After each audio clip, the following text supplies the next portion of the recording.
Dapatkan Syekh Al-Khamis hafizahullah ta'ala, beliau katakan mempelajari sejarah sama seperti mempelajari hadis, sama seperti mempelajari hadis Rasulullah sallallahu alaihi wasallam. Beliau katakan demikian, alasannya adalah ketika kita dapatkan ada hadis yang lemah, hadis yang palsu, hadis yang sahih, demikian juga sejarah.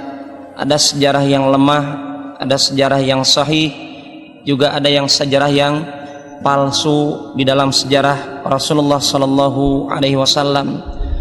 Maka pada malam ini kita akan berusaha dengan meminta permohonan kepada Allah Subhanahu wa taala agar senantiasa yang kita kaji adalah benar-benar berusaha mengungkap kebenaran dari sejarah Rasulullah SAW, sehingga dengan kebenaran ini kita jadikan prinsip dalam dakwah sebagaimana yang telah dilaksanakan oleh Rasulullah dengan para sahabat ridwanullah alaihim wa ardahum. Kemarin di pekan sebelumnya kita telah menjelaskan bagaimana negosiasinya seorang Utbah ibn Rabi'ah. Kita tahu Utbah ibn Rabi'ah dengan kepiawaian dan keahlian, ya, keindahan bahasanya berusaha memikat hatinya Rasulullah SAW dari arah dunia, dari unsur duniawi, dan ini mendapatkan restu ataupun ridha dari kalangan orang-orang kafir Quraisy berangkatnya Utbah ibn Rabi'ah. Dan kita dapatkan Utbah ibn Rabi'ah dia berangkat dengan niat yang kuat, tekad yang kuat untuk meluluhkan hati Rasulullah SAW agar luluh dari dunia dakwah tauhid, tapi realita membuktikan yang berubah wajahnya adalah Utbah ibn Rabi'ah. Kondisinya berbeda dengan kondisi tatkala dia berangkat. Fa ikhwani wal akhawat yang dimuliakan oleh Allah Subhanahu wa taala, Utbah ibn Rabi'ah kita dapatkan dia ini seperti Ikrimah ibn Abi Jahal. Jadi Utbah ibn Rabi'ah seperti Abu Jahalnya, bukan seperti Ikrimah. Maksudnya apa? Abu Jahal kita tahu dia mati sangit di perang Badar. Demikian juga Utbah ibn Rabi'ah, dia mati sangit, saya katakan bukan mati syahid, mati sangit di perang Badar. Dan itu kalau kita ungkap dalam sejarah, putranya beliau atau putranya dia ini Utbah bin Rabi'ah punya putra seorang sahabat yang bernama Abu Hudzaifah. Sangat sedih ketika Abu Hudzaifah ini mendapatkan bapaknya itu mati dari pasukan orang-orang kafir Quraisy di perang Badar. Apa yang diungkapkan seorang putra sebagaimana Ikrimah, pasti sedih, Pak ya. Ikrimah seorang sahabat punya bapak Abu Jahal. Abdullah ibn Ubay bin Salul punya bapak namanya Abdullah bin Ubay bin Salul, orang munafik Madinah. Mereka meninggal dalam kondisi apa? Anak-anaknya sahabat. Demikian juga Abu Hudzaifah mendapatkan Utbah ibn Rabi'ah seorang musyrik, tapi Abu Hudzaifah beliau menangis. Bukan karena apa? Sedihnya bukan karena bapaknya mati sangitnya, tetapi karena beliau katakan, aku sedih, ya, araftu anna abi rajahanu aqlihi. Aku dapatkan bapakku itu cerdas. Jadi mari kita lihat, kecerdasan itu tidak bermanfaat ketika hidayatut taufik tidak Allah berikan. Abu Thalib apa tidak cerdas? Cerdas. Ya, Abu Jahal apa tidak cerdas? Cerdas. Oh, Abdullah bin Ubay bin Salul, Abu Lahab dan seterusnya, tokoh-tokoh orang Quraisy ini adalah orang-orang cerdas.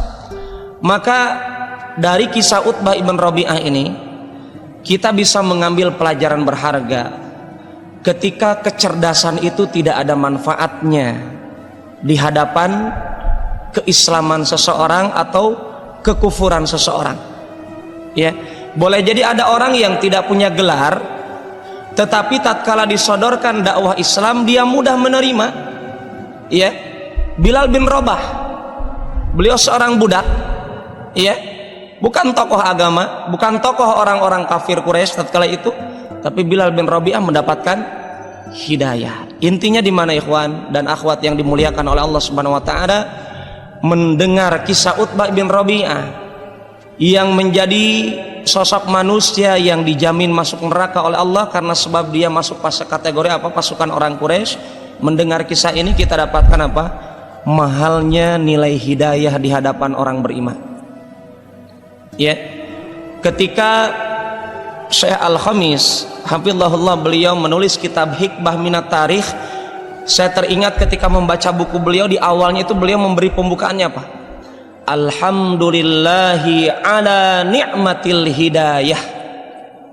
Segala puji milik Allah atas nikmat hidayah yang Allah berikan kepada kami, kepada kita. Beliau bersyukur kepada Allah karena Allah lah yang memberikan hidayah. Dan yang kita maksud atau yang beliau maksud di sini adalah hidayah apa ikhwan? Hidayatut taufiq. Kita tahu para ulama membagi hidayah terbagi dua, hidayatul irsyad dan hidayatut taufiq. Berapa banyak orang mendengar, membaca, meneliti keindahan ajaran Islam, kemuliaan ajaran Islam, didengar, dibaca, bahkan diskusi dengan orang-orang yang hanif agamanya, tapi orang yang diskusi ini tidak mendapatkan hidayatut taufiq. Hidayatut taufiq adalah Allah yang memegang. Hidayatul irsyad telah Rasulullah SAW berikan kepada Utbah ibn Rabi'ah kemarin ketika Rasulullah SAW membaca surat Fussilat di hadapan Utbah ibn Rabi'ah. Utbah ibn Rabi'ah telah mendapatkan hidayah dari Rasulullah berupa hidayatul irsyad. Apa itu hidayatul irsyad? Petunjuk berupa pencerahan, petunjuk berupa penjelasan tentang indahnya, kebenarannya ajaran Islam. Artinya ketika kita mencerminkan diri kita membaca sejarah pelajaran Utbah ibn Rabi'ah ini, kita akan saksikan manusia saat ini ataupun kapanpun ketika dakwah Islam ada seorang wanita, Pak Ustadz, ini wanita tidak pakai kerudung, dia beralasannya apa? Pak Ustadz, saya belum dapat hidayah. Dia kalimatnya itu terkena subhat dalam dirinya. Setan dalam dirinya itu membisiki dengan alasan belum dapat hidayah sehingga dia belum pakai kerudung, belum melaksanakan sholat 5 waktu beralasan belum dapat hidayah, masih rajin minum minuman keras beralasan belum dapat hidayah, masih melaksanakan kemaksiatan korupsi, serangan pajar, nyogok anak rakyat Indonesia, ya, mengatakan apa? Belum dapat hidayah. Ini kalimat yang kata hidayah ini disalah kaprahkan istilahnya. Maka ikhwan dan akhwat, kita berpesan kepada diri kita, tolong, mari kita tolong diri kita bersama-sama apa? Pahami istilah Islam, karena istilah ajaran Islam bagian daripada ajaran Islam itu sendiri. Tetapi tolong apa? Mari kita tolong diri kita memahami istilah Islam jangan menurut pemahaman kita. Kembalikan kepada para ulama, pewaris para nabi, bagaimana mendudukan kata-kata istilah-istilah dalam Islam. Ya, karena mereka yang lebih tahu tentang apa yang diistilahkan oleh Allah dan apa yang diistilahkan oleh Rasulullah. Maka seorang wanita yang mengatakan, Pak Ustaz, saya belum pakai kerudung itu belum dapat hidayah. Sudah ibu, ya, dalam surat Al-Ahzab Allah perintahkan diawali kepada istri-istri para nabi untuk menutup pakaiannya, ya, menutup tubuhnya dengan pakaian syar'i, auratnya ditutup, diawali dengan istrinya Rasulullah, kemudian istrinya orang-orang beriman, wanita-wanita yang mengatakan dirinya adalah umat Nabi Muhammad mendapatkan perintah. Itu telah kita sampaikan kepada ibu. Artinya itu menjadi alasan Allah menyiksa ibu-ibu tatkala ibu beralasan belum dapat hidayah dari Allah. Padahal sudah kita sampaikan. Minuman keras sudah dijelaskan dalam ceramah-ceramah, ya, dan seterusnya dan seterusnya. Ini adalah hidayatul irsyad. Dan ini yang terjadi kepada Abu Lahab, Abu Jahal, Utbah ibn Rabi'ah salah satunya, dia telah mendapatkan hidayatul irsyad, petunjuk berupa penjelasan ajaran Islam, dilantunkan Al-Quran di hadapannya. Bahkan Utbah tidak bisa bergeming, hatinya tidak bisa apa? Tidak bisa mengomentari, ya, berdecak kagum gitu. Kagetnya beliau sangat takjub. Utbah bin Rabi'ah dengan kemusyrikannya, hatinya tidak bisa memungkiri keindahan bahasa Allah, bahasa Al-Quran. Tapi dia tidak dapatkan hidayatut taufiq. Maka ikhwan dan akhwat, ketika Anda dimudahkan mengikuti pengajian, dimudahkan oleh Allah untuk memperbaiki pemahaman kita, dimudahkan oleh Allah untuk merubah karakter kebiasaan kita yang tidak islami menjadi cara Rasulullah, ini tolong dirasakan indahnya mendapatkan hidayah dari Allah berupa penggabungan hidayatul irsyad dengan hidayatul taufiq. Saya melihat putra-putranya Utbah ibn Rabi'ah, kalau kita lihat ikhwan, banyak sekali yang muslim. Kita lihat dalam kitab Imam Bukhari dan Muslim, Hindun binti Utbah ibn Rabi'ah, seorang sahabiah. Khalid ibn Utbah ibn Rabi'ah, paman dari jalur ibu bagi Muawiyah ibn Abi Sufyan. Beliau juga seorang yang muslim. Kemudian Syaibah ibn Utbah ibn Rabi'ah, artinya keturunan-keturunan Utbah ini muslim. Menunjukkan apa? Allah mengatakan apa? Yahdi may yasha wa yudhillu may yasha. Allah memberikan hidayah bagi yang dikehendaki dan Allah menyesatkan bagi yang dikehendaki. Ketika Rasulullah SAW mendapatkan Abu Thalib meninggal dunia, Rasulullah mengatakan apa? Ketika Abu Thalib ini meninggal dalam keadaan menyekutukan Allah, Rasulullah mengatakan apa? La astaghfiranna laka, aku akan senantiasa meminta ampunan kepada Allah malam unha anka, selama aku tidak dilarang oleh Allah untuk memberikan ampunan kepada engkau wahai Abu Thalib. Setelah wafatnya Abu Thalib, kemudian Allah turunkan apa? Firman Allah Subhanahu wa taala menegur Rasulullah SAW, innaka la tahdi man ahbabta walakinallaha yahdi may yasha.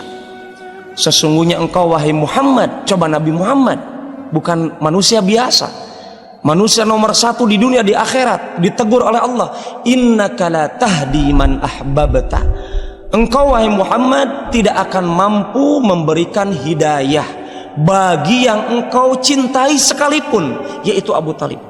Walakinallaha yahdi may yasha, akan tetapi Allah lah yang akan memilah-milih hidayahnya bagi siapa yang dikehendaki oleh Allah Subhanahu wa taala.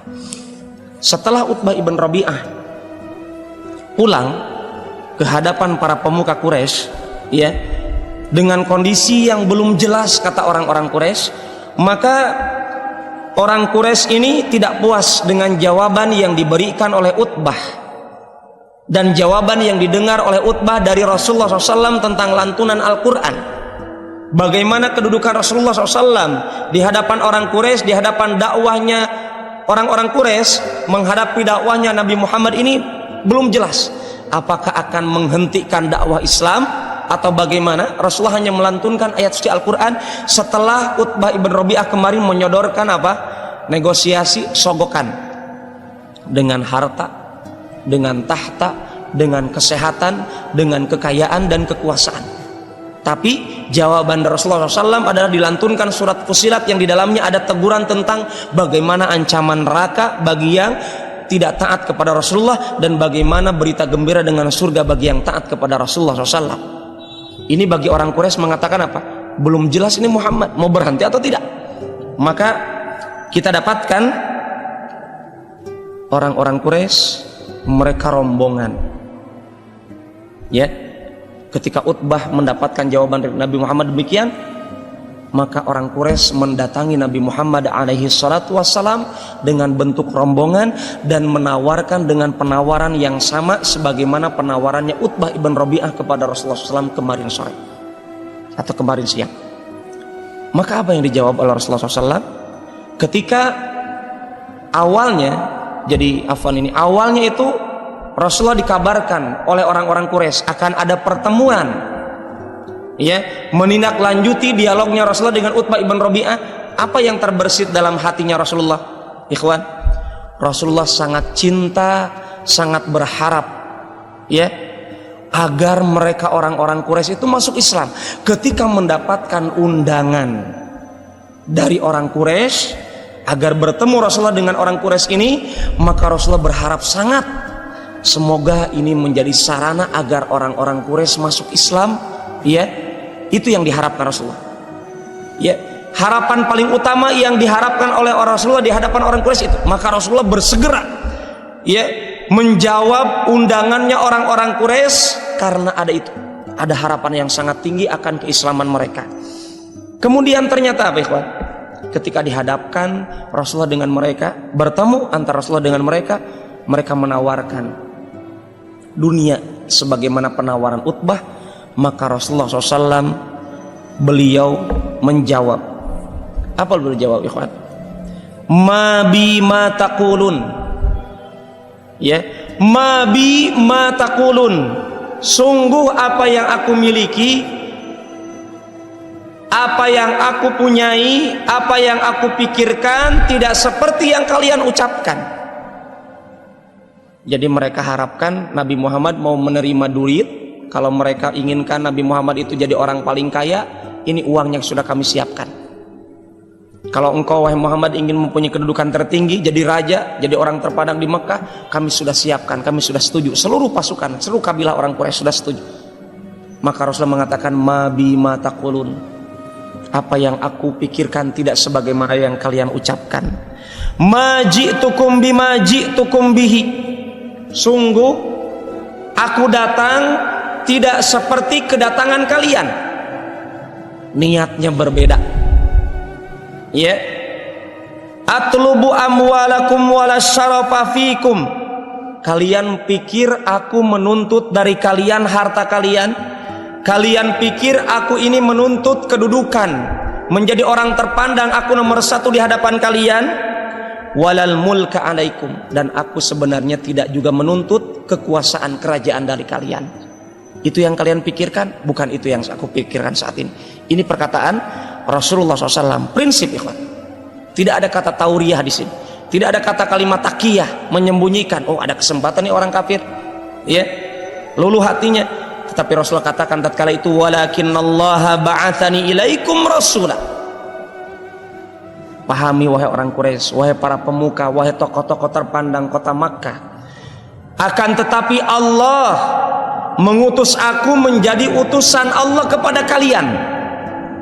Ini jelas berita yang tidak bisa dirubah kalimatnya. Rasulullah katakan apa? Aku ini datang kepada kalian bukan butuh uang. Kenapa beliau kata demikian? Karena orang Quraisy tahu Rasulullah meninggal dalam keadaan ditinggal yatim piatu, miskin dunianya. Taib. Maka kata Rasulullah, bukan itu. Aku datang kepada kalian karena diutus oleh Allah menjadi utusan Allah. Wa anzala alayya kitaban, dan sebagai penguat Allah turunkan kepadaku kitab Allah Subhanahu wa taala. Wa amaroni an akuna lakum basyira wa nadhira. Aku diperintahkan oleh Allah datang kepada kalian menjadi pembawa berita gembira dan menjadi pembawa peringatan.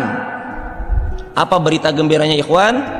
Berita gembiranya adalah surganya Allah bagi yang mentaati Rasulullah, dan ancamannya adalah murka dan nerakanya Allah bagi yang tidak mentaati Rasulullah.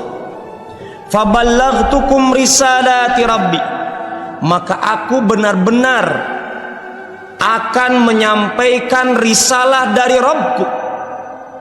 Ini Rasulullah berjanji, padahal baru berapa tahun kenabiannya. Rasulullah berjanji akan senantiasa menyampaikan tabligh, menyampaikan risalah dari Allah, apapun itu konsekuensinya. Mau perintah tentang kebaikan atau larangan dari kejelekan. Bukan hanya menyampaikan kebaikan-kebaikan saja, tetapi dibarengi amar ma'ruf nahi munkar berbarengan kita dapatkan. Basyira wa nadhira, di pas Makkah Rasulullah sudah sampaikan Apa saja yang diperintahkan Allah akan aku sampaikan, kata Rasulullah. Wa nasahtu lakum, aku telah memberikan nasihat kepada kalian. Fa in taqbalu minni ma ji'tukum bihi fa huwa haddukum fid dunya wal akhirah. Kalau kalian mau menerima dariku perintah Allah, aku perintahkan kepada kalian, larangan Allah aku larang kepada kalian. Kalau kalian mau menerima hal ini, ya, fahuwa haddukum fid dunya wal akhirah. Itulah jatah kalian, bagian kalian di dunia dan di akhirat. Ya. Wa in taruddu alayya asbiru li amrillah hatta yahkumallah baini wa bainakum. Kalau kalian menolak apa yang aku bawa, aku akan bersabar. Dan kita tahu Pak, para ulama sudah membagi kata sabar.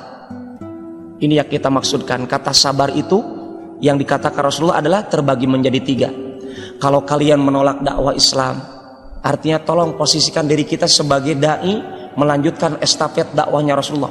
Kalau kita mengajak anak istri kita, kalau kita mengajak tetangga kita dan seterusnya, kemudian ditolak, ingat perkataan Rasulullah kepada para pemuka Quraisy yang di dalamnya masih ada kerabatnya Rasulullah. Kalau kalian menolak apa yang aku dakwahkan kepada kalian, aku akan bersabar. Sabar di sini terbagi menjadi 3. Aku akan senantiasa bersabar di atas ketaatan. Aku akan senantiasa bersabar dari kemaksiatan, menjauhi kemaksiatan. Aku bersabar. Aku akan bersabar dari takdir buruknya Allah yang Allah tetapkan kepada diriku.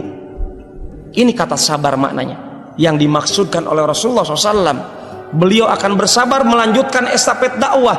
Apa yang diperintahkan Allah, beliau sampaikan.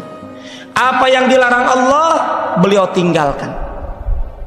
Dan apa yang ditetapkan dari keburukan yang akan Allah timpakan kepada Nabi Muhammad, sosok manusia biasa seperti kita semuanya, beliau akan bersabar. Hatta, beliau katakan, yahkumallah baini wa bainakum. Sampai, sabarnya kapan ya Rasulullah? Sampai kapan? Kan kadang ada orang Islam mengatakan, Pak Ustadz, saya itu sabar, tapi bukankah sabar itu ada akhirnya? Sering kita bersabar begitu. Pak Ustadz, sudah nih, saya sudah nggak sabar. Katanya kan bukannya sabar itu ada akhirnya, ada batasnya. Rasulullah mengatakan apa? Caranya bersabar itu cara Rasulullah. Beliau katakan, hatta yahkumallah baini wa bainakum. Sampai Allah memutuskan keputusan antara diriku dengan kalian. Bagaimana akhirnya? Kita tunggu dari Allah Subhanahu wa ta'ala. Yang penting aku diperintahkan Allah untuk bersabar dengan ciri 3 sabar tadi. Maka ikhwan, orang kafir Quraisy ketika mendapatkan jawaban yang tegas dari Rasulullah, mereka tidak tinggal diam. Ngomong lagi Pak, nego lagi. Dengan strategi yang selanjutnya, mereka menuntut dari Nabi Muhammad apa? An yas'ala rabbahu an yasira anhumul jibal. Jadi ketika Rasulullah menjawab tadi seperti itu, orang Quraisy tidak diam. Kalau begitu wahai Muhammad, minta kepada Rabbmu agar itu gunung-gunung yang berada di kota Makkah ini, kami menyaksikan itu gunung dijalankan oleh Allah, digerakkan oleh Allah saat ini. Itu orang Quraisy meminta kepada Nabi Muhammad agar Allah menggerakkan gunung-gunung itu sebagai bukti bahwasanya Rabbmu itu layak kami sembah, untuk kami tinggalkan sesembahan 360 patung di sekitar Ka'bah itu. Kurang lebih maknanya demikian. Mereka menuntut langsung, minta langsung kepada Allah agar gunung-gunung itu bergerak saat ini. Kemudian mereka katakan, wa yabsutulahumul bilad, agar negeri Makkah ini dan negeri-negeri yang ada di sekitar Makkah ini dibentangkan, diberikan oleh Allah kepada mereka. Ini permintaan langsung kepada Rasulullah agar Rasulullah meminta kepada Allah langsung. Wa yufajjiru fihal anhar, dan agar saat ini juga dipancarkan apa? Air-air memancar di sekitar kota Makkah. Subhanallah. Padahal bukti-bukti kenabian Nabi Muhammad sudah banyak disaksikan oleh mereka saat itu. Wa yuhyilahumul mauta, dan mereka menuntut agar orang-orang yang berada di kuburan di sekitar Makkah dihidupkan saat itu juga oleh Allah, sebagai bukti bahwasanya Nabi Muhammad adalah utusan Allah. Kemudian terlebih dalam sejarah disebutkan terlebih Qusay ibn Kilab, tokoh ataupun nenek moyangnya orang Quraisy, orang Makkah yang sudah meninggal, tolong dihidupkan lagi itu, agar menjadi bukti bahwasanya yang mematikan dan menghidupkan itu adalah Allah yang mengutus engkau wahai Muhammad. Jadi fa'ajaba binafsi ma sabaq minal jawab. Apa yang dijawab Rasulullah? Rasulullah menjawab dengan jawaban yang tadi. Ya, Rasulullah menjawab dengan jawaban tadi. Maka orang kafir Quraisy meminta lagi. Kalau begitu kata mereka, yas'alu rabbahu an yab'asa lahum malakan yusaddiqu. Kalau dunia ini tidak bisa digerakkan sekarang oleh Allah, kata orang-orang Quraisy, begini saja, turunkan malaikat saat ini. Minta kepada Allah agar menurunkan malaikat yang berkata di hadapan kami, benar ini Muhammad ini adalah utusan Allah. Malaikat yang diminta oleh orang Quraisy. Ya, kemudian ikhwan, selanjutnya apa?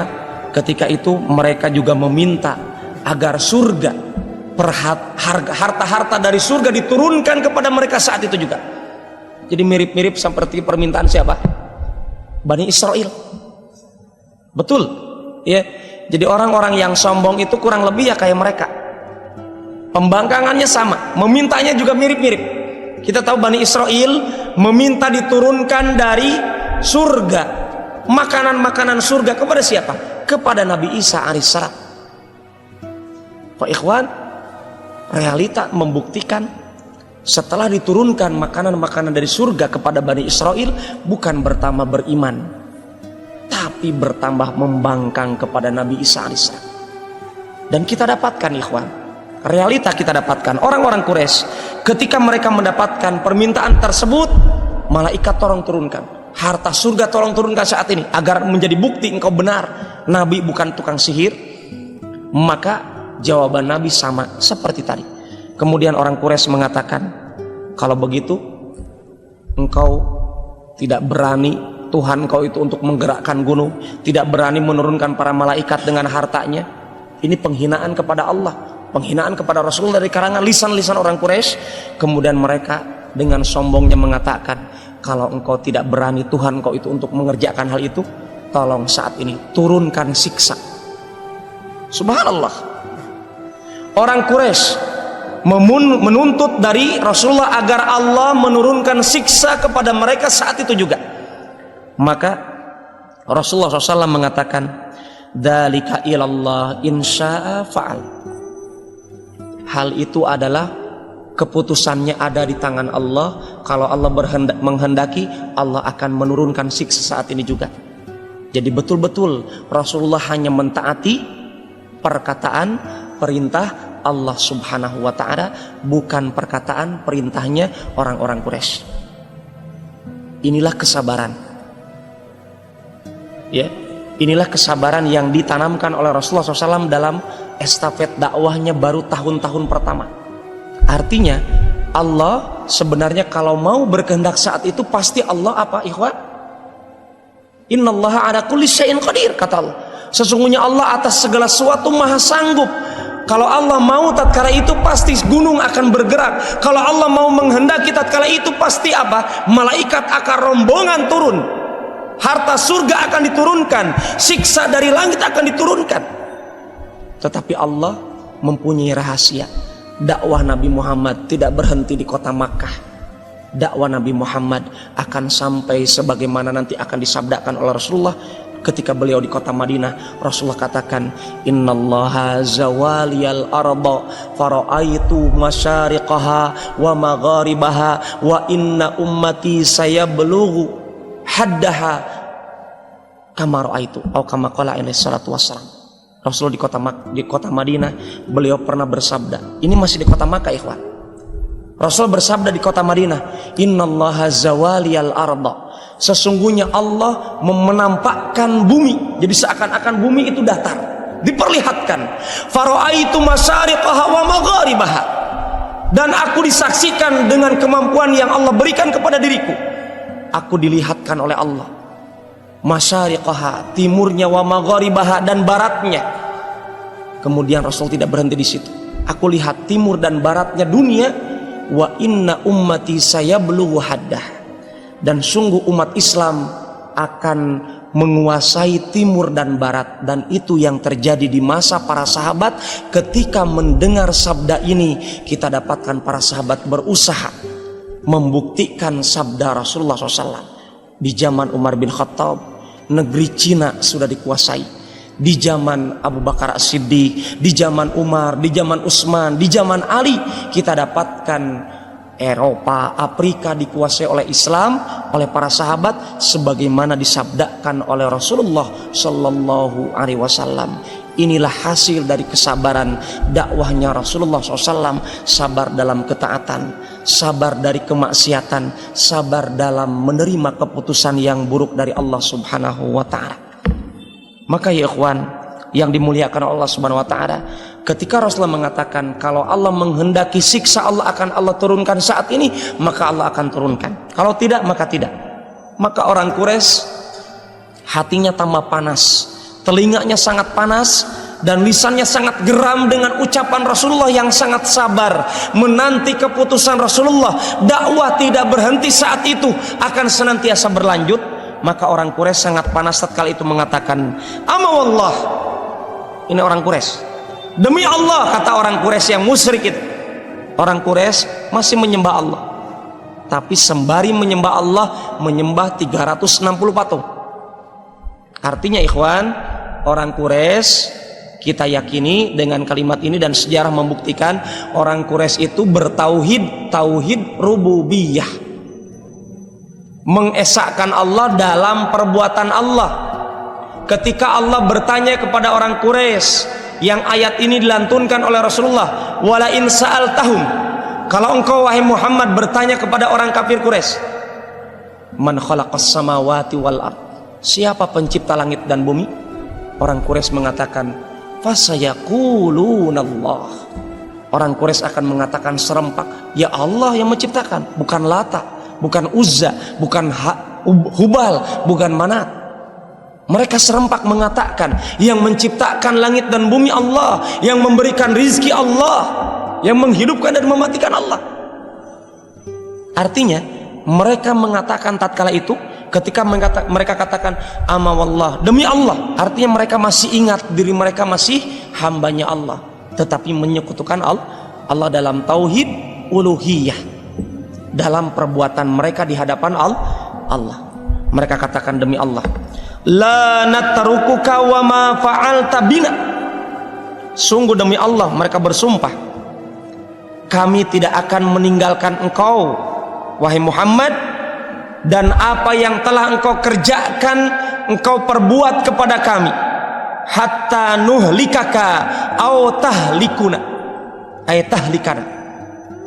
Wahai Muhammad, kami berjanji, kami tetap akan bermusuhan dengan engkau, tidak akan pernah meninggalkan engkau, ya, sampai engkau kami binasakan atau engkau sanggup membinasakan kami. Ini janji orang Quraisy tatkala itu. Faqama Rasulullah SAW anhum, maka Rasulullah SAW diam, hanya tegak berdiri meninggalkan mereka. Wan sarafa ila ahlihi hazina, beliau pulang ke keluarganya dalam kondisi sedih. Asafa lima fatahu ma tama'a min qaumihim, beliau mengharap, ternyata harapannya belum bisa diwujudkan saat itu. Harapannya apa ya?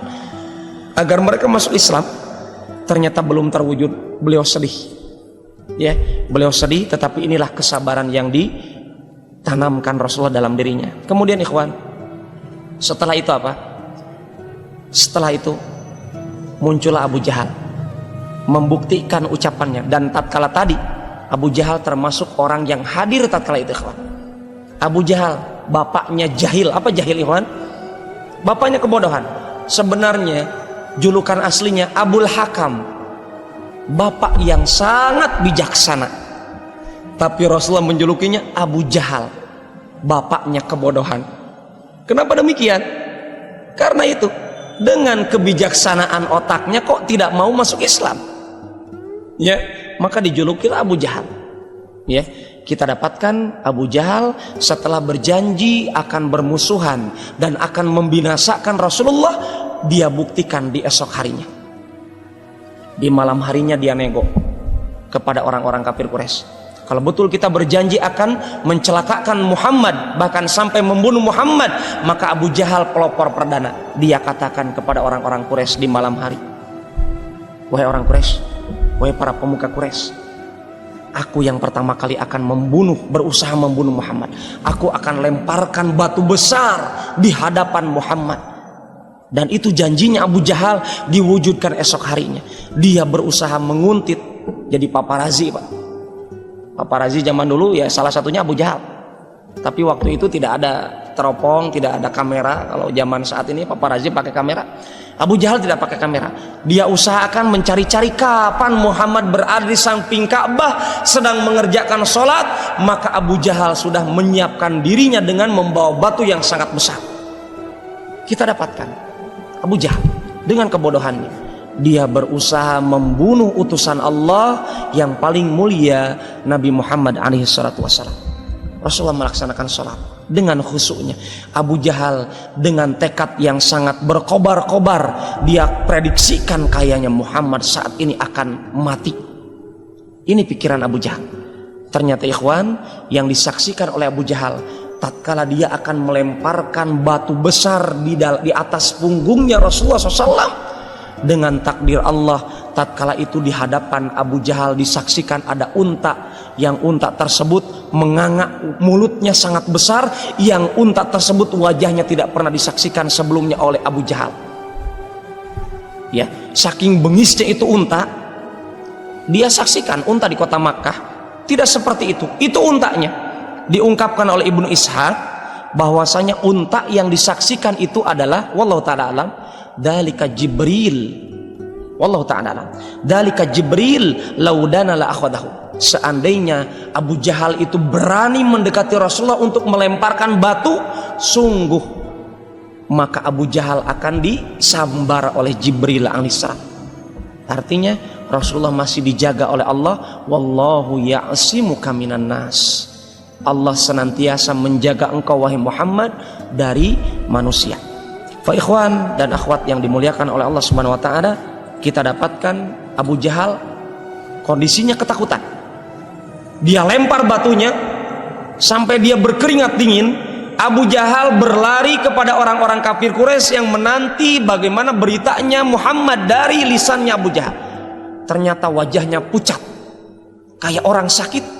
Kemudian dikatakan oleh orang Quraisy, malaka ya Abul Hakam, ada apa engkau ini Abul Hakam?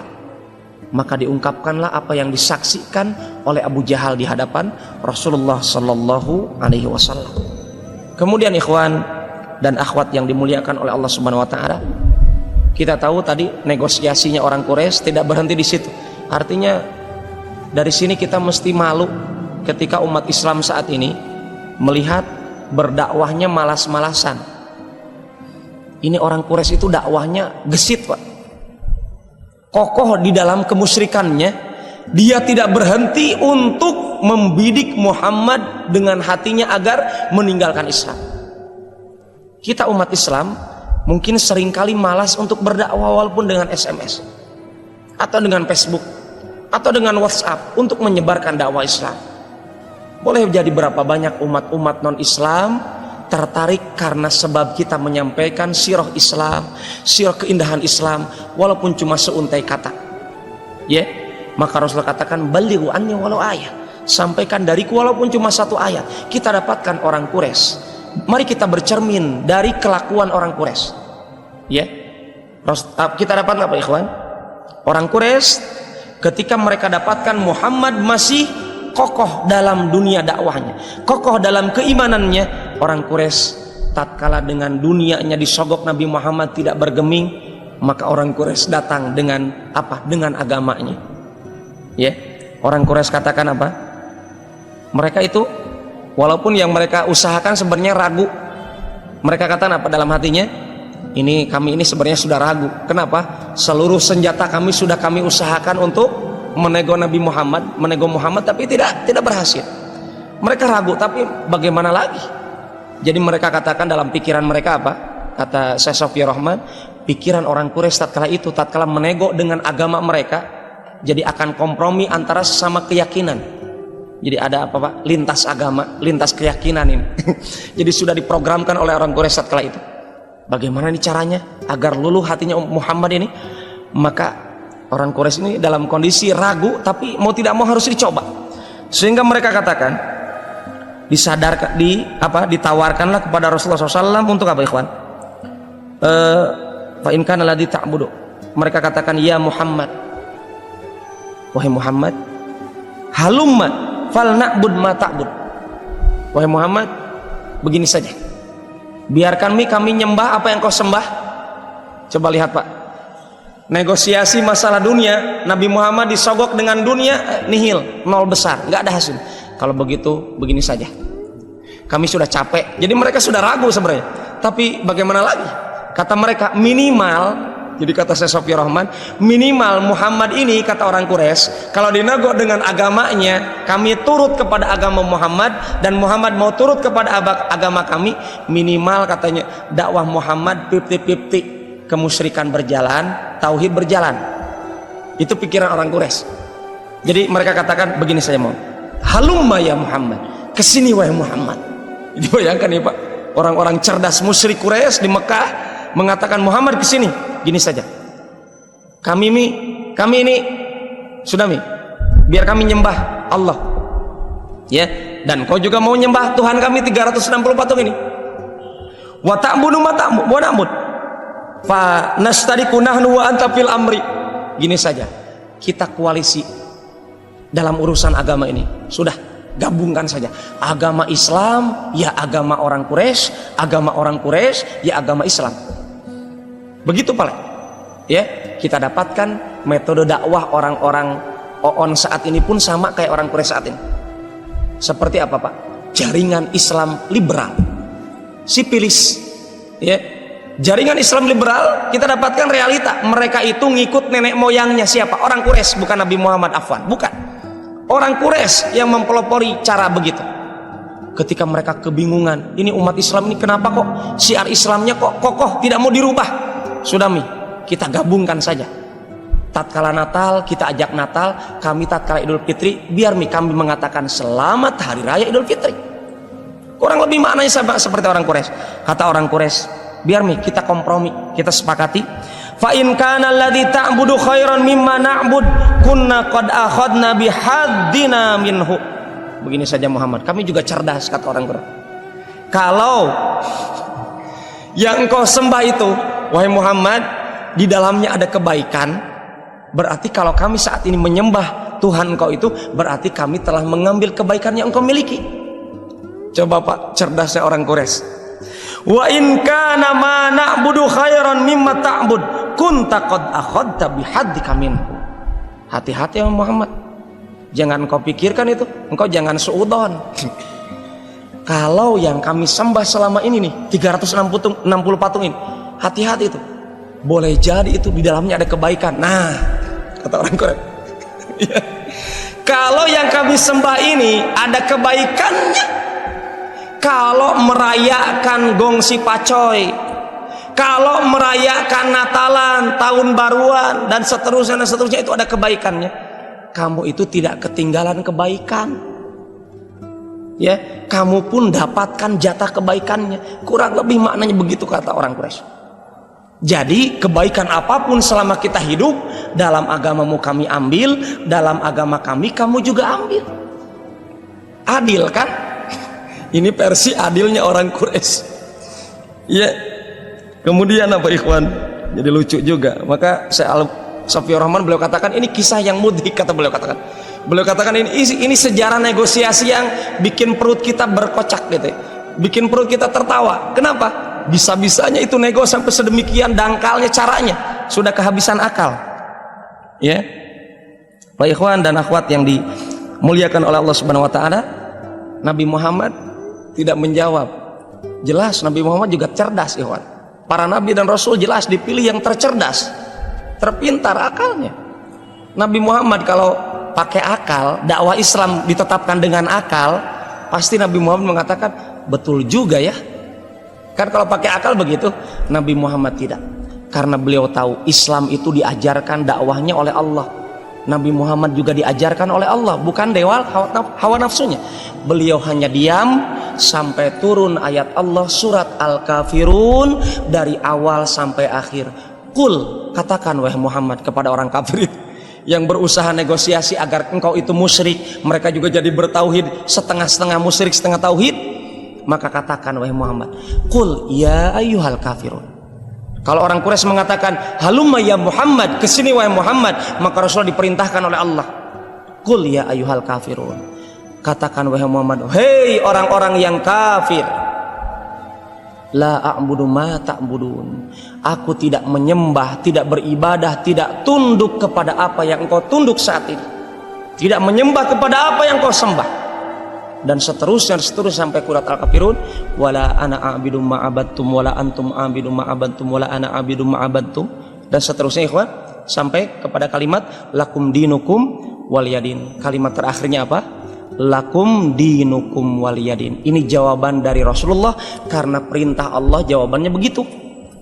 Lakum dinukum waliyadin, untukmu keyakinanmu agamamu dan untukku keyakinanku agamaku. Dalam kisah yang lain disebutkan kurang lebih semakna, ya. Dalam kisah yang lain disebutkan dari Ibnu Jarir dan selainnya, orang Quraisy mengatakan, biar kita sembah Allah Tuhan kau itu 1 tahun, dan kau harus tahun depan menyembah Tuhan kami 361 tahun. Harus 1 tahun, negosiasi, betul. Ya, turunlah surat Al-Kafirun ini. Ya, wallahu ta'ala alam bisawab. Pak ikhwan dan akhwat yang dimuliakan oleh Allah Subhanahu wa taala, masih ada waktu. Isya jam berapa? Sudah masuk. Baik, mungkin kita cukupkan sampai di sini. Semoga bermanfaat. Aqulu qouli hadza, subhanakallahumma rabbana wa bihamdik, asyhadu an la ilaha illa anta, astaghfiruka wa atubu ilaik. Walhamdulillahirabbil alamin. Assalamualaikum warahmatullahi wabarakatuh.